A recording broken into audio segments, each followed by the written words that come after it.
Hi, everyone. Welcome to the May Zcash community call. We call these Zeal calls. My name is Elena. It's a pleasure to be with you. I can't believe we're already in May. This year is flying by, but we have a really exciting special guest with us today, Julia Angwin, founder and editor-in-chief of the Markup. I'll give Julia a proper introduction in a few slides. I just want to give people a couple minutes to jump in as we get started. So this is our third Zeal call that we are live streaming, and it looks like we're finally getting the hang of it. I'm closing other windows so I don't have the echo in the background. But let's get right to it. These Zeal calls, if this is your first time joining us, these are monthly Zcash community calls that I host.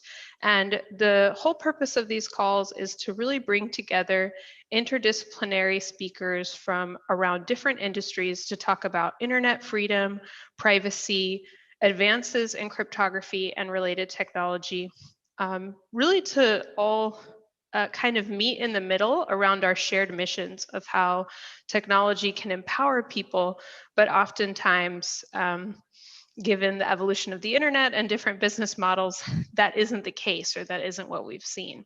So in the past, we've had legal experts, we've had technologists, and I think today is our very first time having a journalist, or having the perspective of nonprofit journalism present. So I couldn't be more excited. That also harkens back to my life before Zcash. I used to work in nonprofit journalism. So these topics will be near and dear to my heart today. As is tradition, before we get into the guest speaker, I like to cover a few general Zcash announcements. This is if you have missed any of the big headlines from last month's Zeal call to this month. I just try to cover the top line items so that you are all caught up. So the big headlines for the past month: the Zcash Foundation team continues to grow. Congratulations to them. They welcomed a new core engineer, Janito. And here at the Electric Coin Company, we also added a new team member. I couldn't be more excited for Will Moore. He is our new DevRel person, developer relations. So keep an eye out on Will. He'll probably be making an announcement at a gardening club or something like that. Another big announcement is that ZCon 2 is on the books, it's on the calendar. So mark your agendas. That will be in early June, and it will be a fully virtual event. So that is the annual Zcash conference organized by our friends at the Zcash Foundation. Last year it was paused because of the global pandemic, and this year it looks like it's back, but with a virtual spin, as most conferences and events have done in the past year. Other big headlines are at ECC, Dara and Ying Tong both gave presentations at ZK Proof workshops, and Ying Tong also gave a ZK session on Halo, I think in the and Planck, but I could be butchering that. Anyway, all the recordings are available on YouTube, and check the Zcash community forum if you want links to those. Another exciting thing is that we got a shout out from Edward Snowden. He had a conversation with Marta Belcher earlier this month at the Ethereal Summit, which is another cryptocurrency conference. And he said that we've seen so many different privacy coins. They were talking about different approaches to privacy in the space, but he did mention Zcash is the best. We love to hear it. I think all approaches are very interesting. And typically there's a very collaborative nature, but that we have with other projects and other researchers on other teams. But it is nice to get some recognition, especially from somebody as esteemed and respected as Snowden. And that's a perfect segue to our upcoming Zeal call in June. Marta Belcher will be our special guest for that conversation. Ooh, I accidentally clicked the wrong link. Okay, and then the last bit of Zcash related announcements before we get to our guest speaker. Some of you may or may not be aware that there's a Open Major Grants Fund specifically earmarked for independent developers. So this is called Zcash Open Major Grants, and it's run by a committee that goes by the name of ZOMG. And every month they fund a certain amount of community grants. So if you're new to Zcash or if you've been in Zcash for a while, it's nice to see what's getting funded and what people are interested in. So we have a coin payments integration, a browser extension, kind of like a MetaMask style extension for Zcash. Nighthawk recently got a grant for wallet designs and development. And then there's the Zcash Zeal team that's doing a lot of fun, interesting work on kind of more viral marketing content. All right. And that's about that. Those are all the announcements I have. And now I want to jump into introducing our guest speaker. Julia Angwin founded the Markup to produce meaningful data-centered journalism around technology and how people are impacted by it. Before founding the Markup, she led investigative teams at ProPublica and the Wall Street Journal, and she's also an author who's been investigating the intersection of privacy, surveillance, and technology for quite some time. She wrote Dragnet Nation in 2014 and Stealing MySpace in 2009. Which made me remember my long ago interactions with MySpace, and I wonder where my profile is now. Anyway, Julia is a award-winning journalist. She's a winner and finalist for the Pulitzer Prize in Journalism for her work at these various publications. For people who are not familiar, the Markup, I believe, started a year and a half ago. And it's a unique newsroom in many ways. But one of the ways in which it's unique is that the Markup really takes a hands-on approach to investigating tech through journalism. And what I mean by that is that they really put their money where their mouth is and create code and then open source that code so people understand how this technology works and how it's impacting their lives. This is just a highlight of their first year accomplishments. I'll kind of flag my favorite numbers, and then I'm sure Julia, you'll go into more detail. But one number I want to call out is 1,917. That's the number of panelists that are part of the Citizen Browser project. And this is a really cool way that the Markup shows you how your algorithmic feeds differ depending on your demographic. They can show you how your Facebook feed changes based on your gender, your political affiliation, or your age.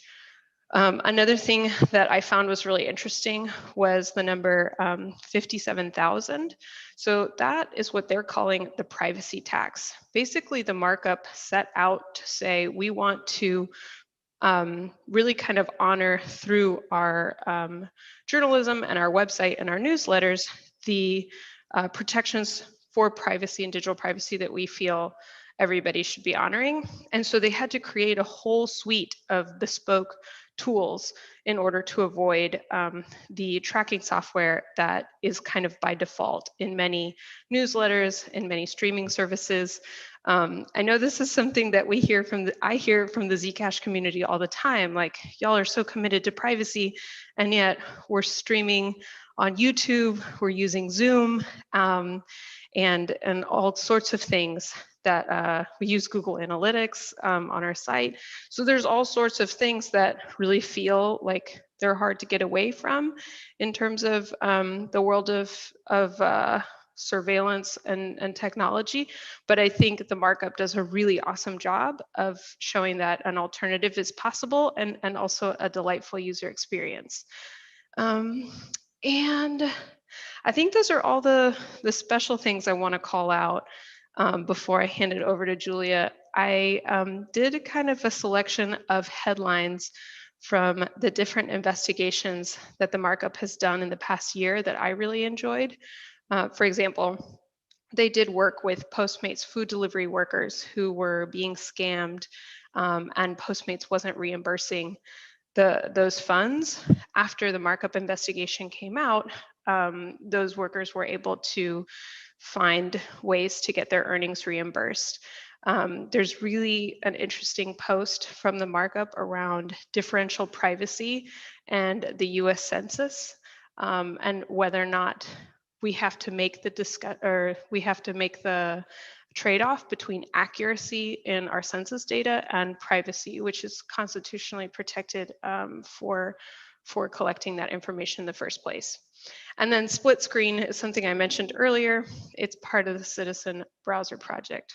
So anyway, if you can't tell, I'm a big fan of the Markup, and we have a lot to talk about, Julia. So I will stop sharing my screen and hand it over to you, because I'm sure I missed a few things, and you might have some things to add. Thank you so much. That was great. I can assure you that your MySpace profile is alive and being monetized. It's like a zombie profile. I haven't been able to delete mine either. I thought I would start with just a very brief presentation about the Markup and what we do. And so I'm going to share my screen and just show you guys a few slides.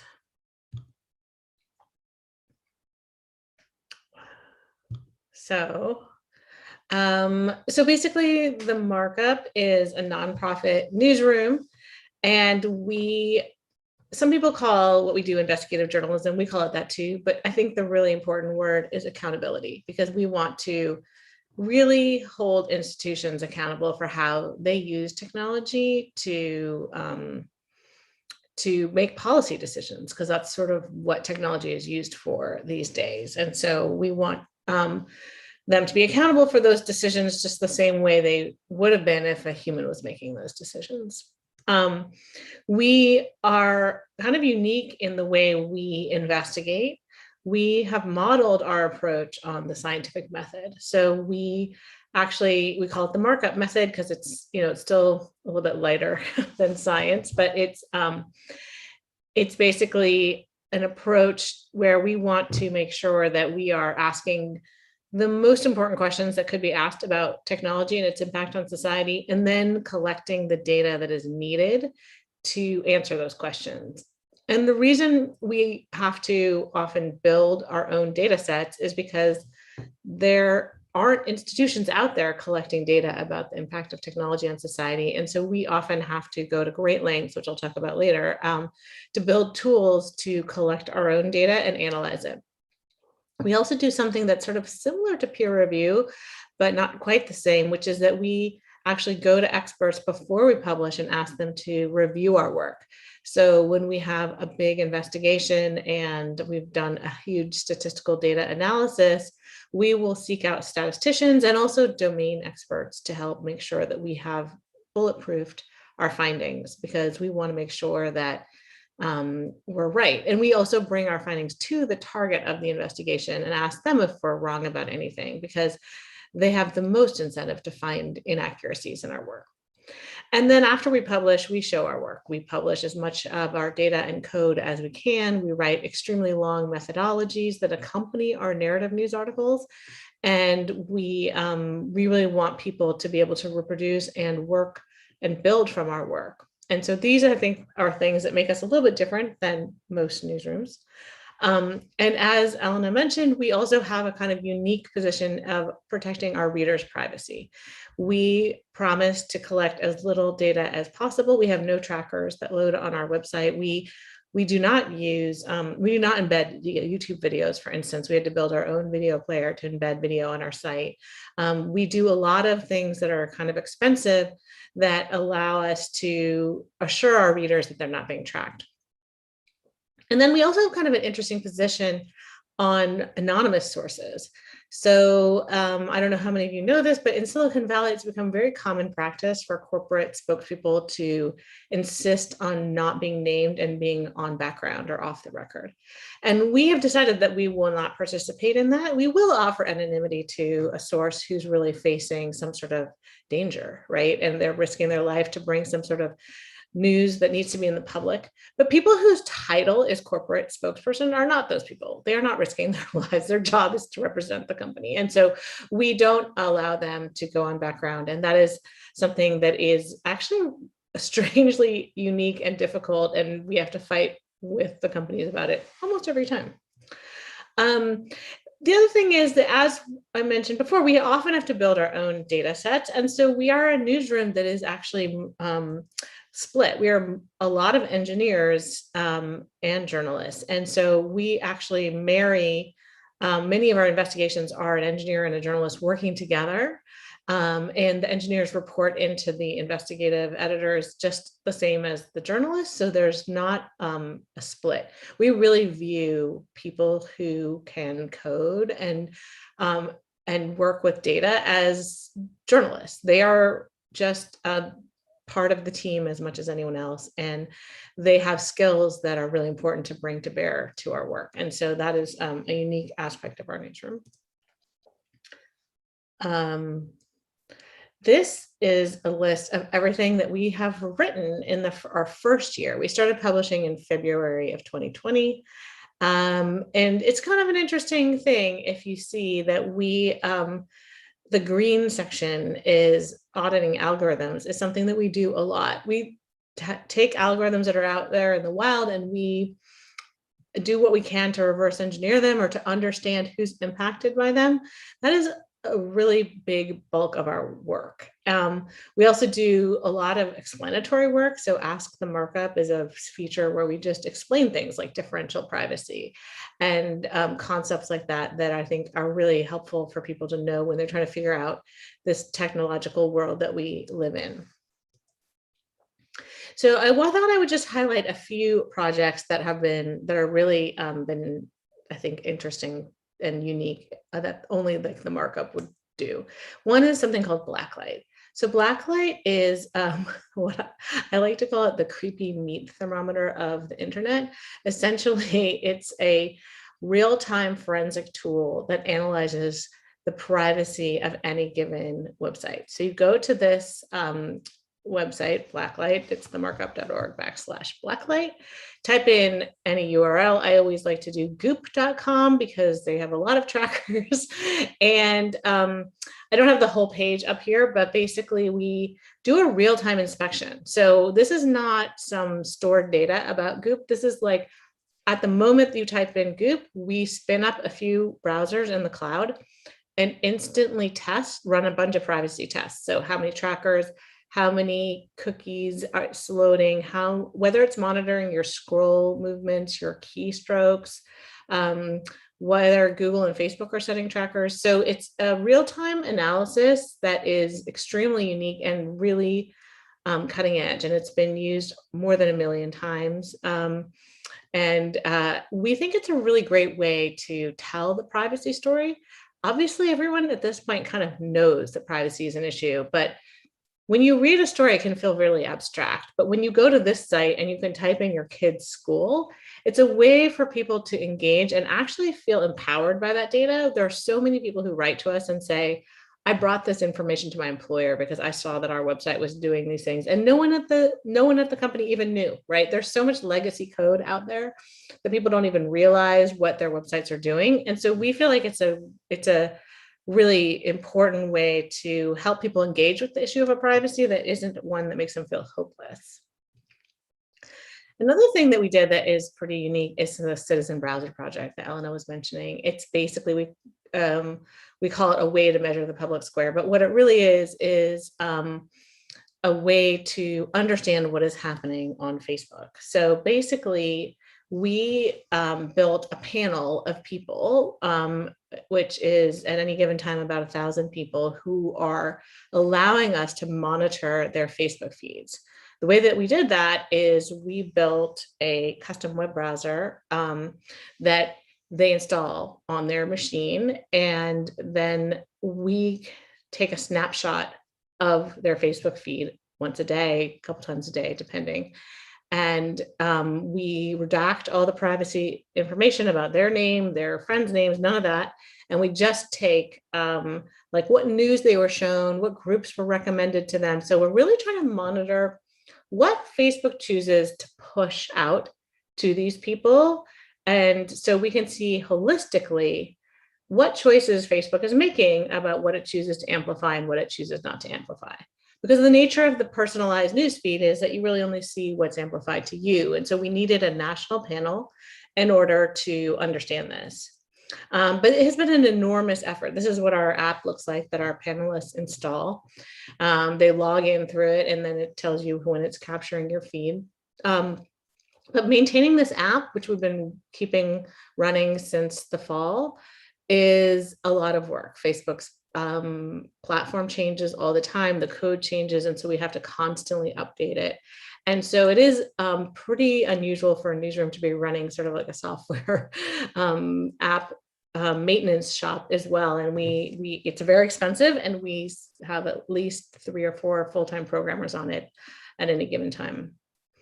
But it has yielded some stories that you just literally couldn't have found any other way. So one story that we did was we looked at all the little flags that Facebook put onto news during the election and post-election period in the fall. And basically, they had these little things like Joe Biden is a projected winner. And we took all of them and looked through them, and we noticed that they never once posted anything saying that what Trump was saying was false. So there was just, they said all these other things. There were a lot of words, but it was an interesting finding to show that they really were treating Trump with kid gloves because he was saying false things. Another thing that we found that you wouldn't be able to find any other way was we looked at Facebook's promise that they had made to Congress in the fall that said, we're no longer going to recommend political groups during the election and post-election period because those can push people into partisan ways that is not appropriate during an election. So we looked at our panelists and we saw that they were still being recommended political groups. They're being recommended throughout the election, and they were recommended all the way up through the January 6th riots. And they were recommended until the day that we published our story saying that they weren't following their promises. Facebook apologized to Congress after our story and said it was a technical issue. But you can see this is the impact, right? They were recommending, 30 to 40 groups per day. And then the day that we published, they stopped. So this is the kind of accountability journalism that we're able to do using these new tools and new technology to investigate technology. And with that, I will stop sharing and we can discuss. Julia, that was an awesome overview. Thank you so much. I feel like there's a lot of ways we can take this conversation. Somebody in the chat mentioned, like, what does Zcash have to do with the markup at all? So I want to take a step back and kind of remind everybody viewing and future viewers that the kind of reason behind maybe like the mission behind a company or an organization like the Markup and a project like Zcash is really just figuring out how you can make technology create the world you want to see, right? Create the world you want to live in. I think people were really excited and optimistic about innovations like the internet when they first came out. And then for one reason or another, the business models or applications built on top of the internet or built using the internet didn't really reflect everybody's values. And so I think at Zcash, there are certain values that we believe financial infrastructure should reflect and economic freedom should reflect. And I think that's something with the Markup, that the idea is that our platforms that we use and the algorithms that in many ways kind of short of govern us should also have some sort of accountability or some sort of transparency. So for anybody expecting kind of like a big Zcash markup reveal, that's not what this conversation's about. We are going to kind of focus on how this idea of digital privacy plays into an industry like journalism. And so it's a little bit of a different side of the coin, or a different way to think about digital privacy. So with that, maybe one place we could start, Julia, is just talking about that term in general, right? Digital privacy, it's evolved kind of from this obscure fringe, like cypherpunk thing that people care about, to now it's really the center of mainstream discussions. It's in congressional hearings. People are really starting to think critically, or try to think critically about how to protect their privacy, and even kind of what that definition means. So I'd love to hand it to you and get your definition for like how you think about digital privacy, and also if that's evolved in any way, if that term has changed in the past 10 years that you've been investigating and reporting this topic. Yeah, that's a great question, because privacy is such a broad term. I feel like it means a lot of things to a lot of people. Sometimes when I say I want privacy, I just really want my kids to leave me alone, right? Which is not actually what we're talking about, right? When we're talking about digital privacy and the markup and Zcash. And so sometimes I think it's not quite the right term, but we haven't as a society come up with a better one. And I think though that what has been heartening to me is that when I first started writing about digital privacy, the reason I got interested in it was I was a business reporter at the Wall Street Journal, and I was writing about tech companies, and I saw the rise of social networking. So I wrote about MySpace, a book about MySpace, but I saw all of those social networks arising, and I thought, this is so weird. They're in the business of monetizing personal data, right? Previously, when I covered technology companies, they sold a product and they charged money for it, right? Like whenever you used to buy software in a box, it was shrink wrapped and you had to go to Fry's. And, I grew up in Palo Alto. My parents are both programmers. Like I really understood that world. And I was sort of surprised that there was this new market emerging for personal data. So I really approached it as a business story, which is like, what is this new business? And it seems kind of creepy. And then I think what I realized after covering it for so long was that the commercial privacy problem was just a drop in the bucket to the larger problem, which is that once a company has it, the government tries to get it, right? And then the government, ours and others, don't have great track records of using that data to abuse vulnerable groups, right? We used census data to round up all the Japanese people and put them in internment camps. And after 9/11, the FBI went to the census again and said, we want all the Muslims and we're going to surveil the hell out of them. And they did. And so our government, and as it has actually not been as bad maybe as other governments, but no government has really been innocent of abusing personal data. And so I think for me, the issue around privacy becomes one of power. How do citizens control and limit the power of their government? And one way is to not have them have all the information about you, because that information asymmetry is a form of power. And so I think that is why the issue of privacy resonates so strongly for me through the markups practice and through its coverage, right? So the choice we made to not participate in what we call the data exploitation market, meaning we have to build all these tools for our own website, right? We had to find a newsletter provider that would let us not embed trackers into the newsletter. That was really difficult. We have to build our own video player, our own Twitter embeds. There's our event RSVP system. There's really no tool out there that we haven't had to try to build ourselves. And the reason we do that is because we want to show the world there is another way. You don't actually have to live like this, right? Just because all these commercial tools are out there and they're free, it's great. Of course, it's so tempting to use them, but there's a cost to society. There might not be a cost to you personally, right? That's the weird part about it. It's much more of a collective cost that we're going to pay. Yeah, I think so. Kind of starting from the beginning, the word privacy is very loaded, and people kind of understand it in their different personal contexts. I want privacy for myself, but I want transparency from a bigger organization or from the government. And I think a lot of times people have this false idea that privacy and transparency can't coexist.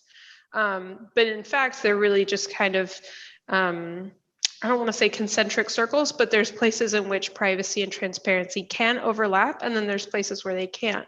One of the things that when you were talking about power, like privacy as a form of power, when we talk about privacy at Zcash and ECC, a lot of times we use the framework of consent. So privacy is really the ability to the agency to be able to say when I want to share information and with whom. In a pre-digital world where things were analog, everything was private by default. And so the notion of consent was a lot more active. Now that paradigm has shifted, and I think it's just taking people a little bit longer to kind of re-engineer their mental models around that. And then the other thing that you mentioned, that this is really like a collective public resource. I was thinking that a useful framework for privacy would be thinking about it like a public good, like it's a shared park. So if I go to a park and I take care of it, as long as everybody takes care of it, we have a good park to play in. Anonymity sets often behave the same way, as long as everyone respects the rules of the game, or if the game is designed in such a way that people can't violate each other's consent, you generally have a stronger anonymity set or a stronger pool to play in or to use. The other thing I think, and this will segue to my next question, that's really interesting about the work that the Markup does is that previously, kind of before platforms that had 2 billion people on them and kind of the ubiquity of a connected digital world, checks and balances were a lot more straightforward. So the institution of journalism was really kind of this pillar that could check the balance of power in free and fair and democratic societies. As the kind of business model for journalism was eroded by a lot of internet business models and kind of like digital advertising in general, that check and that balance became a lot less useful or a lot weaker. And so I think looking at tech as or the kind of accountability focused journalism that you talk about is also a good way of saying like, hey, we had this really strong check against a very big power. It doesn't work anymore. And so we really need to replace that with something else.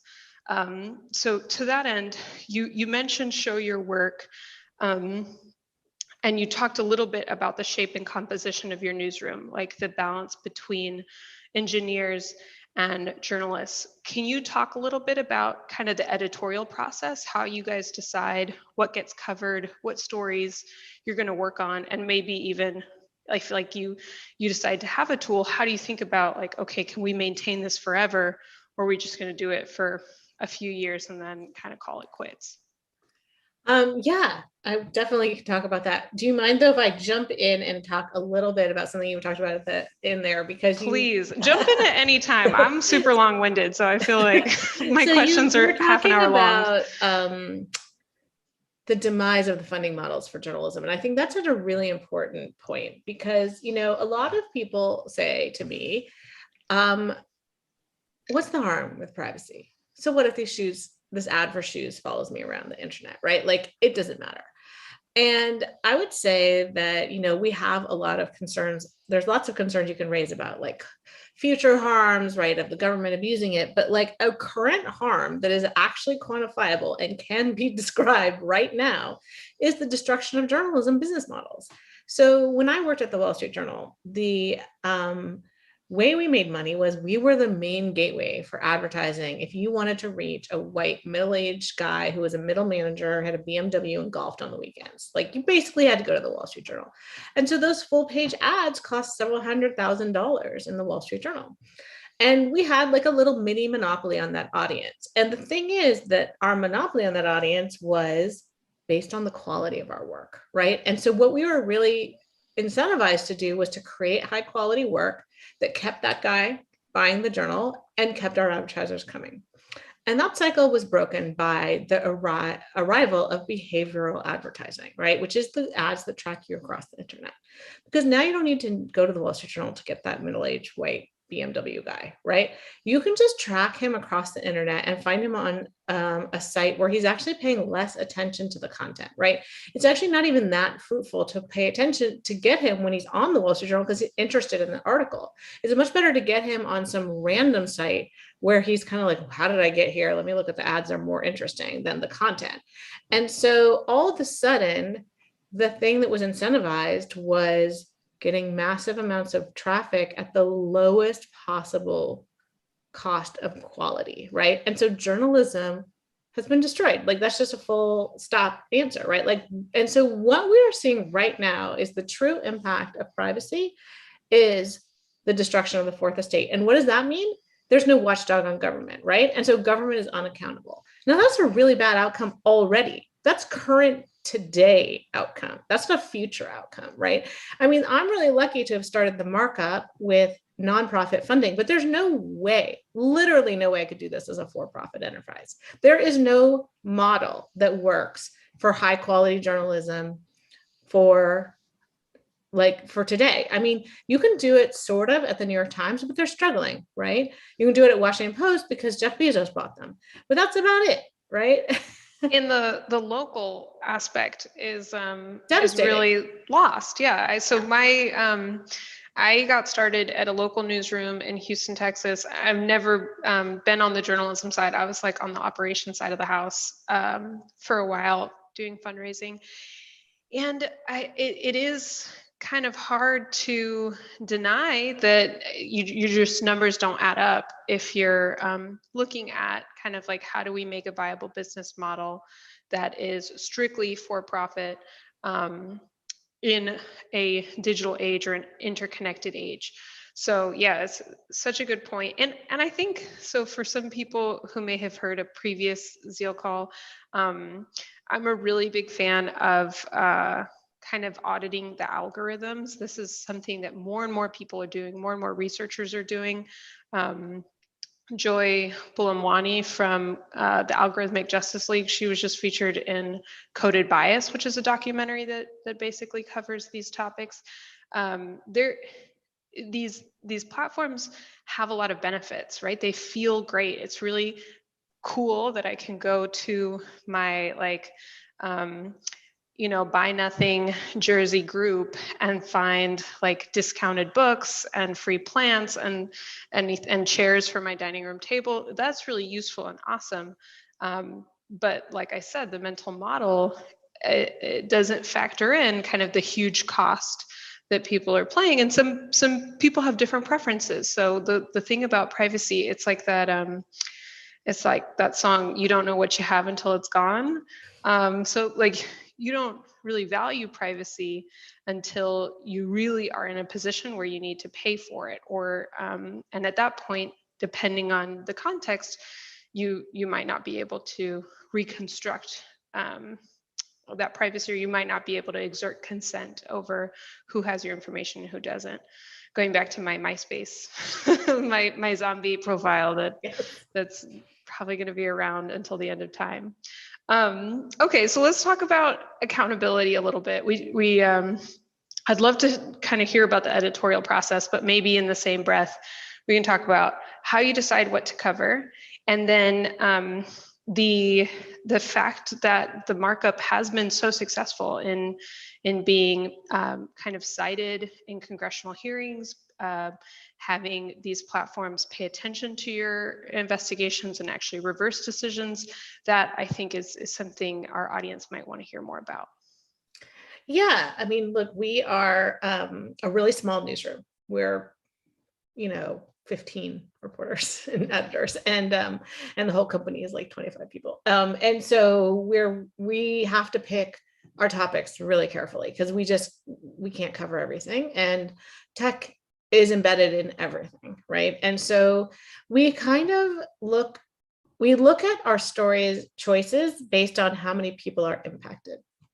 So basically, we did a story last year that I think not a lot of people would have necessarily thought of for us, but it was about software that landlords are using to algorithmically screen tenants, right? So when you apply to rent a home, they actually run you through this background check, and it's garbage data. So one thing that maybe the tech people here in the audience will know is like they were doing what they call wildcard searches. So instead of like looking for my name, Julia Angwin, it would just be Julia A and then star, and like any Julia A who had a criminal record or an eviction or whatever would show up on my report, and the landlords have no incentive or legal obligation to check out that data. They basically just throw away everybody who has a knock on them and take the people who don't, which ends up being, really unfair and arbitrary. And also probably, we couldn't prove this, but most likely racist, because there are certain,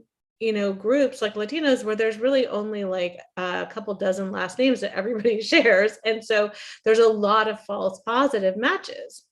So we actually prioritize that over maybe another story, because renting an apartment is something pretty much everybody does. It's not what people necessarily think of as tech, but it is tech that's being used to impact human lives.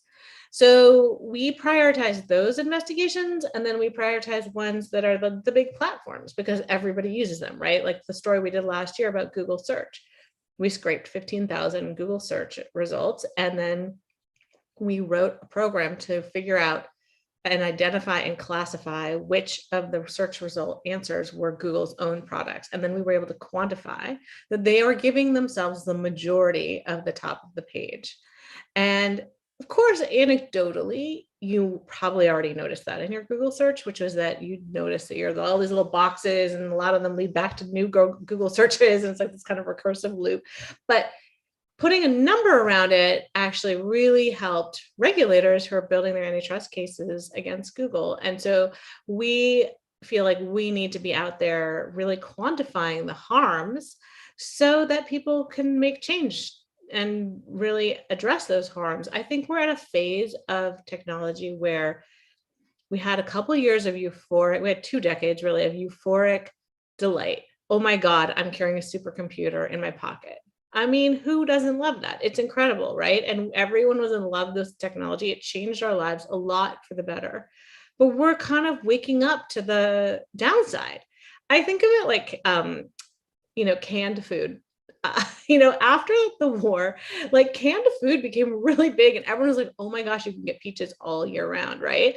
And there was like a period of time that maybe you remember your parents going through, right, where like every recipe was all canned soup when you add some other thing, and like canned everything. And then after a while, we realized, like, you know what, like there's a lot of sugar and salt in those cans, and you could actually go to the farmer's market and get like artisanal fruit. And I think we're kind of in that mode with technology where we're like, you know what, maybe we've kind of took this too far, and let's dial back a little bit and get some things that are actually tailored and more nutritious and serve our needs better.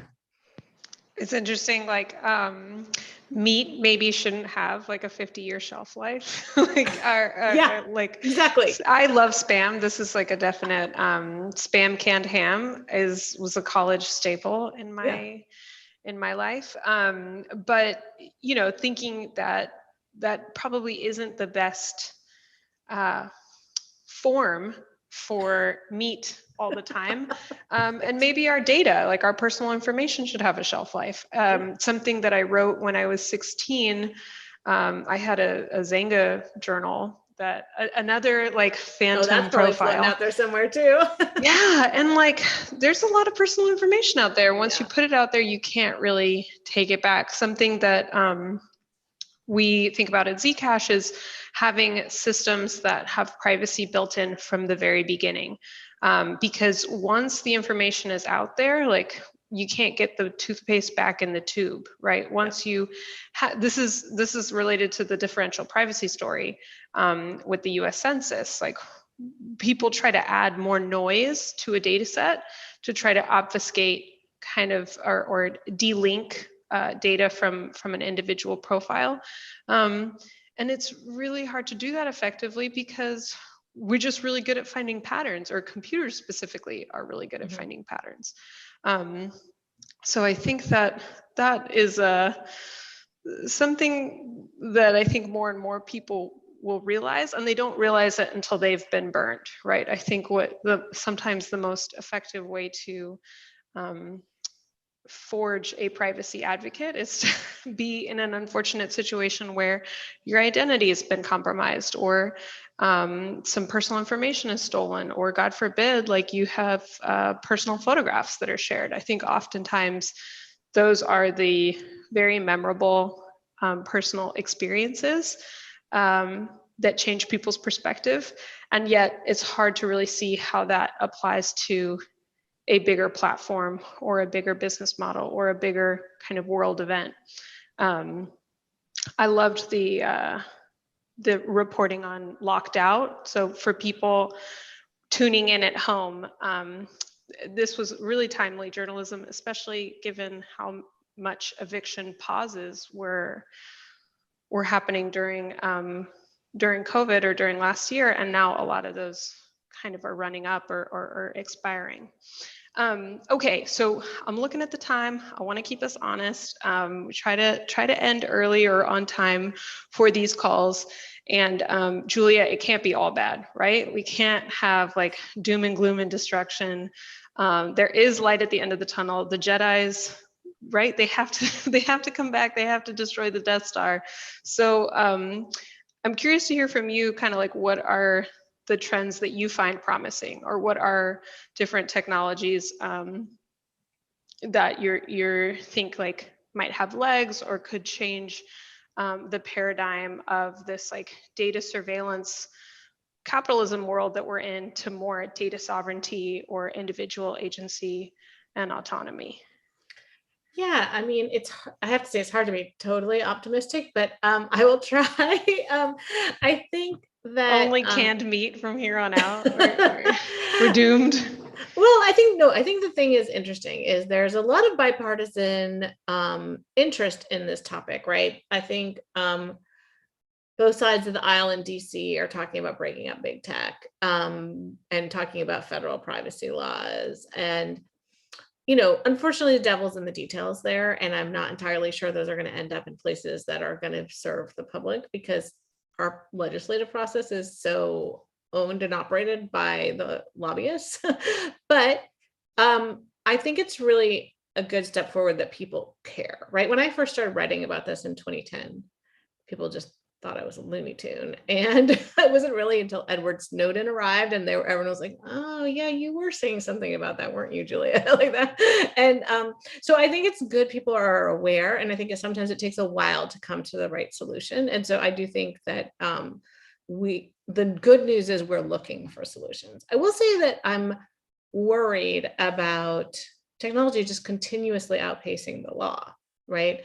And these companies that make the biggest technologies being bigger than most governments, and sort of like, it's not clear if they're regulatable, right? Like, can they just flout the law? They are larger than most countries. They decide, right? Like Facebook literally decides whether you can speak out against your government in most countries in the world. That's their decision. Nobody gets to weigh in on it, right? That's terrifying, right? And so I think it's an open question. Are they regulatable? Can it be reined in? But the thing that gives me some hope is actually the fact that, every algorithm that I've studied or that we've looked at is biased, right? Like, and many of them are racially biased in kind of crappy ways. And, and yet the fact that we've encoded our human bias into machines means we could turn the dial. Like we could decide to counter program. We could say, hey, you know what? We are turning down all these Blacks and Latinos for housing unfairly.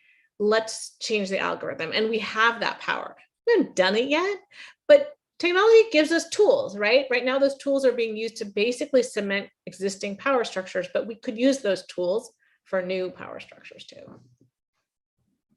Yeah, I think that's, well, shameless plug.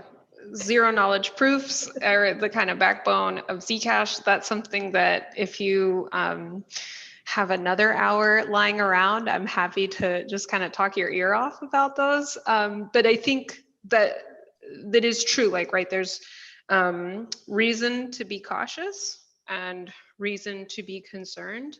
Because the minute you stop being concerned is when you stop holding big systems accountable. And the fact of the matter is, like, we had a check against, we had a check to balance kind of corporate powers and governmental powers, and that check isn't as strong as it used to be. So we definitely have to figure out, kind of as people living on Earth, how do we want to sort this out? How do we want to square this circle? But on the kind of exciting tech side, I think being smarter, there's a whole new kind of school of thought, or there's a whole new class of professional jobs related to network design, user design, tech data ethics. Timit Gebru at Google was kind of a notable name. She's no longer at Google, and if you need to, there's a very controversial kind of run up, but essentially she was kind of forced resigned or forced fired, and that really illustrates how difficult it is for these platforms to hold themselves accountable internally. And there really is a need for kind of an independent third-party accountability mechanism. But yeah, definitely check out or encourage your colleagues to check out the kind of burgeoning field of zero knowledge proofs.